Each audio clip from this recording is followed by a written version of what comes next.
Hello everyone and welcome to Snap Take. This is Glazer of Snap Judgments, and today we've got 3 decks for you to start the day.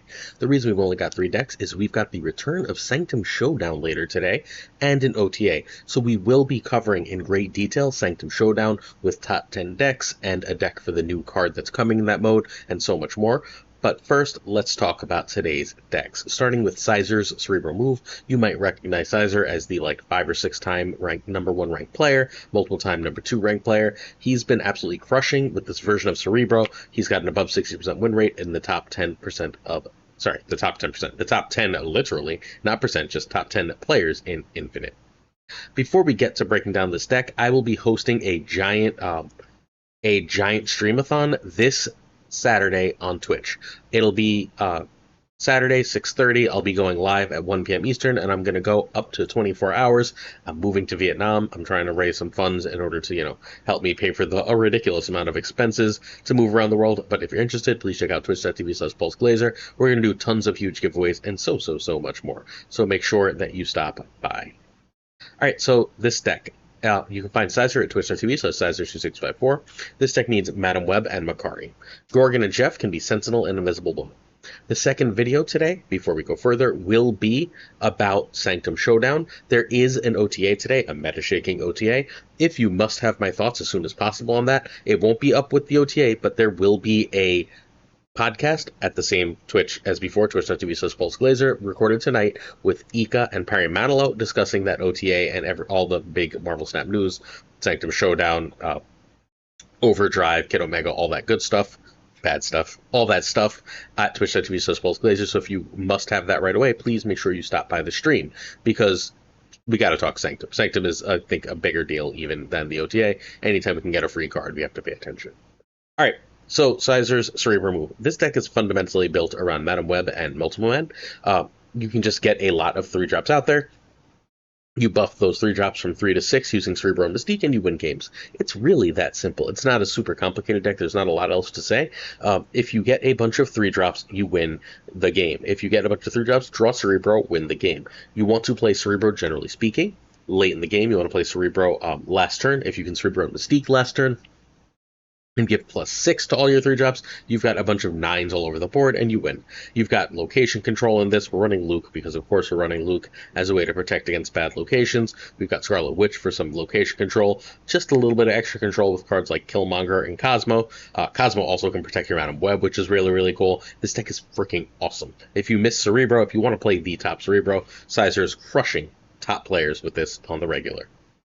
So this is a 60% plus win rate. You want to Bast if you have 2 good targets on turn 1. The good targets for this deck are Madam Web, Luke Cage, Cerebro, and Mystique. If you can hit 2 of those, you want to Bast. Turn 2, we want Madam Web, and if we have Madam Web and other cards to move, we can start to consider snapping. That's better than Gorgon, which is equal to Jeff. Turn 3, Cosmo or multiple mana on Web. If you don't think your opponent has Red Guardian for whatever reason, Rogue, Enchantress for whatever reason, feel free to make a Multiman. If you think they might have that, make a Cosmo. Turn 4, 2/2. If you played Web, this is where you drop the Multiple Man and Jeff, that kind of thing, in order to keep going. Turn 5 is a 3/2, and this is a really good turn to Scarlet Witch. And generally speaking, you can try and save Scarlet Witch if there's a Limbo or something. You can also just drop like a Jeff and Luke Cage, Jeff and Cosmo, Jeff and Killmonger. Turn 6, you want Cerebro and Mystique, and sometimes you're going to Cerebro with Luke or Killmonger instead. Simple, straightforward, wins cubes. Play this list if you want to win games of Marvel Snap without the extra stress of all the extra decision making. This one, you draw cards, you see what's on the board, you count, you gain cubes. It's just that simple. You should always know when to snap. You should almost always know when to retreat. This is a very strong and cool deck. I hope you give it a try. Before we go further, please hit that sub, like, and comment if you are willing to. It would really help the channel out as we're doing our very best to grow and increase our viewership. We've been stuck at this little plateau at 21,000 for a little while. We're trying to hit 25,000 by the end of the year, and we need your extra support to get there. So please hit that sub. A like and a comment would also go a really long way in helping us expand by helping us fight the YouTube algorithm and get us to our videos shown to more people. We give 7 days a week of videos. If you're interested, please stick around. There is this Saturday and Sunday also happening a Tournament of Pride for anyone in the LGBTQ community and any ally. It is happening.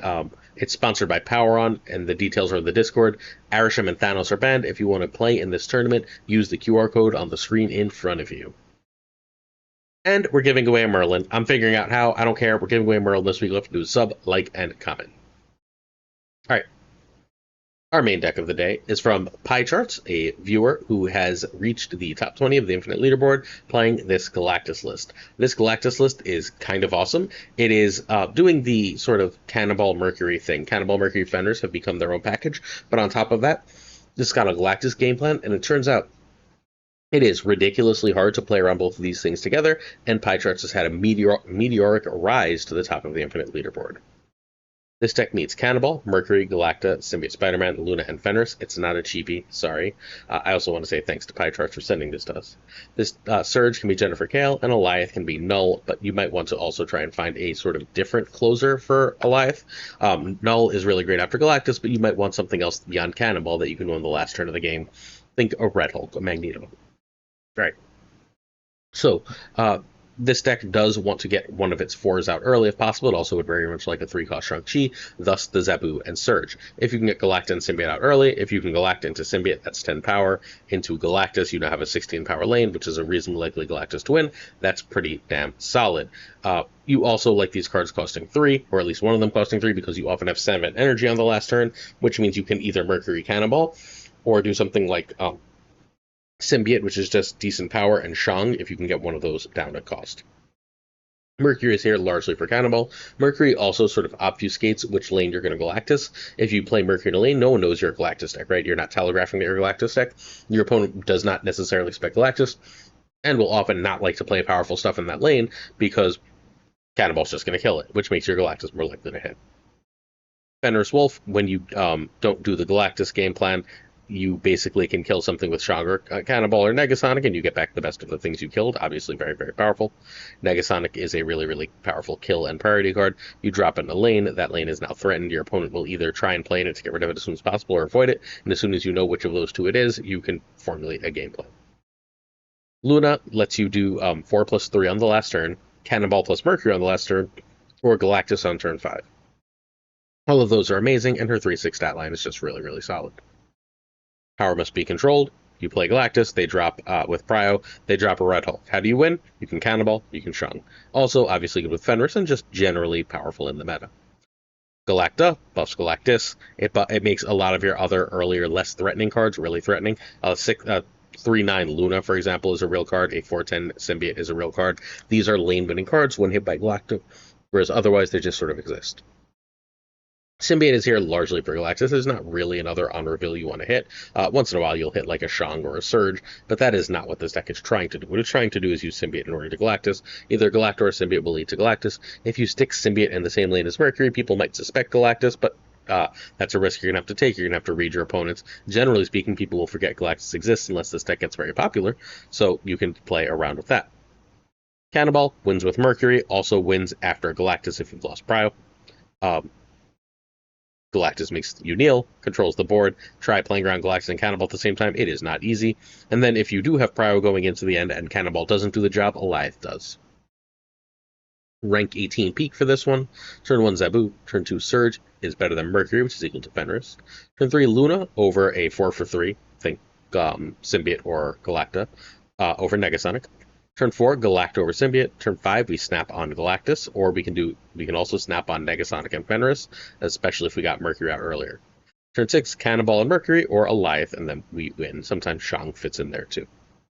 This list is awesome. Props to Pie Charts for climbing so high, and thank you again for sharing this list exclusively with us. This is right now the top Galactus deck in the game, top Galactus deck on the Infinite Leaderboard. If you want to make people kneel, this is the way to do so, while also gaining a ton of cubes. Hey, I'll be live at twitch.tv/Blizzard tonight to talk about that OTA. And this is not our question for the day, but I do want to remind you that there's a PAX code giveaway happening right now at youtube.com/@comicbookclick. If you head over there and watch my Dormammu video, you can, sorry, a little bug got in the house. If you do that, you can win a free PAX code. Our season pass question is not Dormammu. It's very simply, Do you think you can make it on Saturday to the big streamathon? If so, awesome. If not, hey, no worries. I'm just curious how many of you you think will be able to be there. Cool.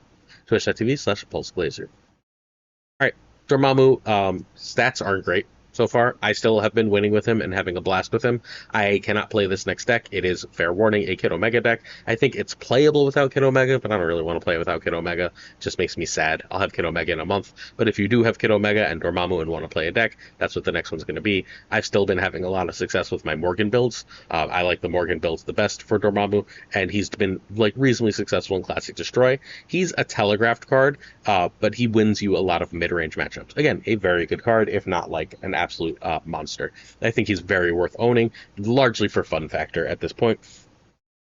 And he's good. He's just not a huge cube break card. Like, he wins a good number of games, but he's not a huge cube break card because good opponents should generally retreat when they can see that they can't answer him, and when they can answer him, they can effectively snap into you because it is predictable what you're doing with his rituals.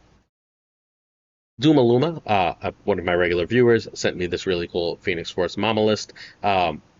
This is basically a way to use, look, the classic Phoenix Force, the really like old school Phoenix Force from when Phoenix Force and Nimrod were relatively new cards, was you would go Shuri Nimrod or you play Phoenix Force and you would be able to win through one of the two. Well, Dormammu gives you an extra package in that deck, and Kid Omega gives you an extra way to like get your Destroy out or get rid of Nimrod, both of which are obviously very, very powerful things to do. I think this works without Kid Omega, but Kid Omega does make this like significantly better because that immediate Destroy on Nimrod is so damn strong. So Dormammu sent this to me. This needs Phoenix Force and Nico. Dormammu can be Zola, just fine.